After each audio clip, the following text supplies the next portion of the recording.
Not gonna act like I was expecting that, guys, but man, oh man, Eagles. Oof. Especially that being for a Black Friday too. Got a lot of things to discuss. Let's roll what actually happened. Mike Ditka hoisted on the shoulder. Bringing back Lombardi trophies to Philadelphia.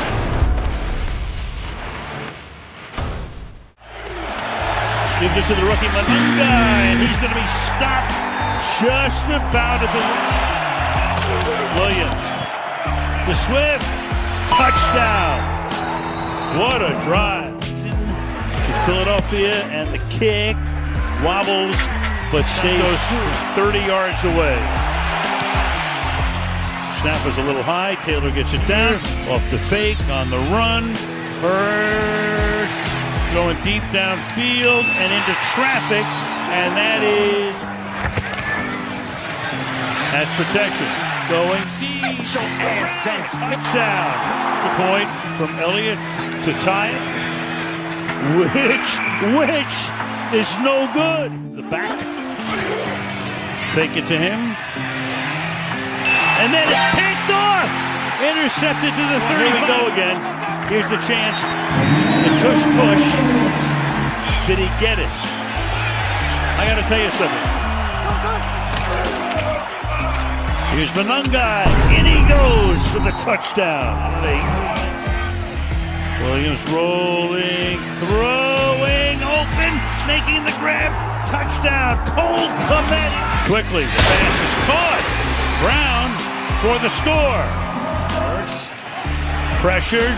On the move, throws, and that's incomplete. 34-degree night. And 52 out. That kick is going to...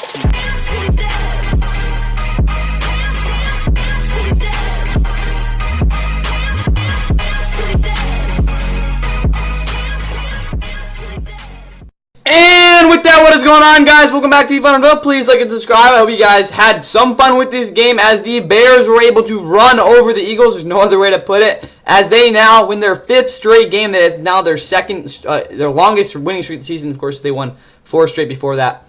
Winning streak was beaten up a little bit by Baltimore back in Week 9. Week 8. Nonetheless, though, the Bears are now 9-3. They have their first winning season since 2018. They have now technically a 2-game lead on the Eagles now because of the fact that they have the head-to-head over them. On top of that, for the Bears, they also have the Packers and Green Bay next week. So that should be pretty fun. But again, if you're a Bears fan right now, again, 2-score win right here. This was a very, very, very statement-like performance from them. Eagles, though, they fall down 8-4. It's back-to-back losses. They've already had back-to-back losses here.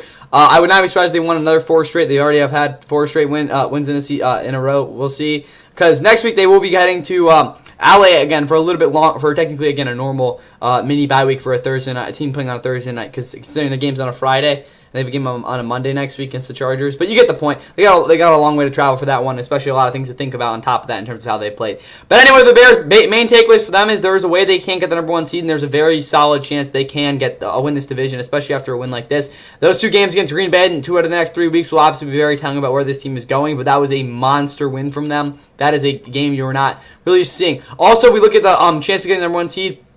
I'm going to have to look this up. ChatGPT this. Who has the tiebreaker between the Rams and the Bears?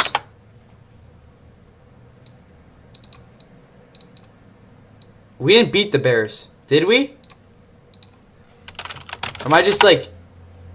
This was last year. I'm so confused. Wait. Based on their... We didn't play. That's just not true.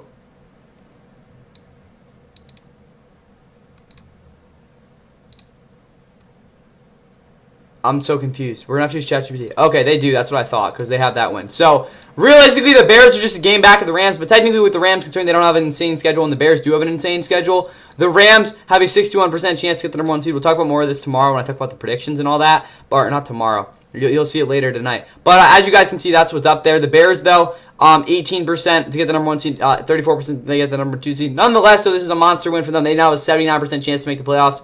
Again, on top of this being, again, a winning season. The Eagles are obviously very, very well on their way to the playoffs. Considering that, again, I understand, again, technically they're only 2 games up on the Cowboys right now. But that's definitely something to watch there. But for the Eagles, again, I just got done with the Chargers. But for the Bears in this one, Caleb Williams had a decent game. Again, nothing really truly that stood out to me other than the fact that he didn't really make any terrible throws. His interception was pretty funny. He, again, misread a lot of plays as usual. I'm not really trying to get too deep into that. I don't really think he'll ever be a quarterback that you're going to look at as a pristine, passer or anything like that. He absolutely needs to get better. But in this game specifically, I don't think he could have done things differently that we already knew he, again, was struggling with. But still, he really didn't have to do a lot in this game, considering both DeAndre Swift and Kyle Monangai became the first Bears running backs to both run for over 120 yards in the same game since 1985. Of course, that's the year they won the Super Bowl, a while back there. But 6.9, pretty nice on the yards per carry there, and 5.9 for Kyle Monangai. Him and DeAndre Swift had a monster day. Of course, DeAndre Swift in his first game against the Eagles, I think, if I'm not mistaken. But both these guys, it's pretty simple. Joe Tooney, again, led the way up the middle, but their vertical displacement was, again, glaring in this game. Again, you don't really need to be an expert to see that in this one. It was very, very apparent from the jump that this, again, Bears running game would dominate, and there have been games this year where they've just completely dominated.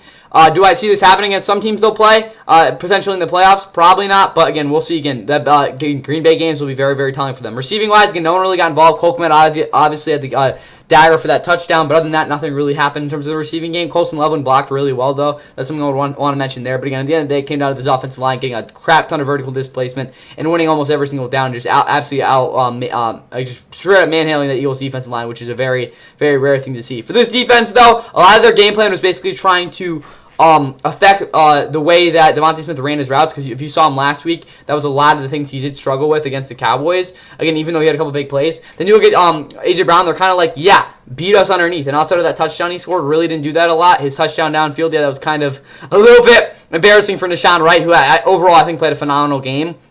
But when it came down to it, they stuck to their game plan. Kevin Byard and Daquan Briscoe were major against the run and made it really hard, and again, Jalen Hurts to make any sort of, very quick and easy reads. On top of that, though, again, this defensive line really didn't get a ton of pressure, which is something I think is a big issue with them, considering a guy like Montez Sweat is the only guy that really is going to win consistently. But on the interior, I think that they did do a decent enough job to get a little bit of effect on Jalen Hurts to kind of put this defense in a little bit of a better spot. But at the end of the day, they performed well enough to win this game. That's all you're really going to ask out of them probably for the rest of the season. Jalen Hurts struggled in this game. He did throw, again, his second interception of the season. Well, again, nice throw to, A.J. Brown the first touchdown. But as you guys saw, when he did not have his first read, he really did struggle to get off of that. And when that did happen, you did see, again, the fact that this offense just simply could not move the ball. On top of that, Saquon only getting 13 carries was a little bit of an issue. Obviously, they were down for most of this game, but that still doesn't really, again, excuse the fact that offensively he didn't really have much of a game plan there. A.J. Brown, 10 for 132, 2 touchdowns. He did produce. He had, I think, a really good game. I think the fact that even though underneath he really wasn't able to get open too consistently, he still was able to manage and make some plays.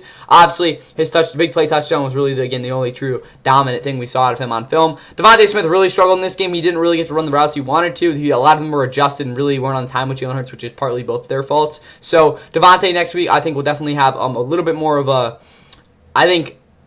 flexible route tree, if I'm going to be honest there. Dallas Goedert, I guess he was out there. I didn't really see him a lot. John Dotson was basically invisible, and the offensive line really struggled to maintain blocks, which is something that has kind of become a little bit more apparent recently, especially on those obvious passing situations. Meanwhile, for this defense, Reed Blankenship got absolutely destroyed. He was basically just a cleanup guy, but again, when he actually had to make tackles, it really didn't happen.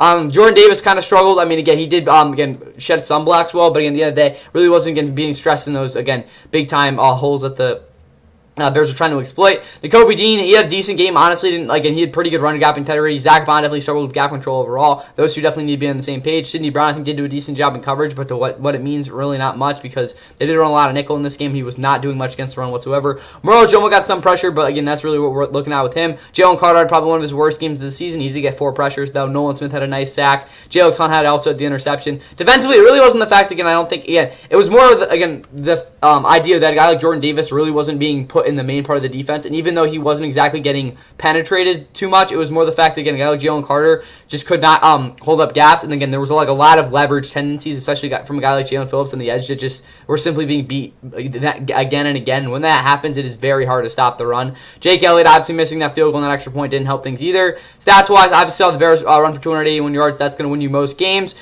2 turnovers by the Eagles were both crucial. But other than that, guys, when it came down to it, this Eagles team did not stop the run. And again, in games the rest of the season, as you guys saw, the Bears dominated time possession. It's going to be hard for them to win these games because offensively, they just can't really throw the ball at the consistent level they need to. On top of that, the running game has been a big issue all season. At the end of the day, guys, that's kind of how this game was all encapsulated into what it ended up being. That's all I got for you guys here. See you guys for the predictions for Sunday sometime tonight. I'm trying to get it out. But again, a lot of things going on right now. But any other than that, hope you guys enjoy your night. And again, college football is going on. Enjoy, again, the last week of the regular season. I'll have you guys the predictions for Sunday sometime tonight.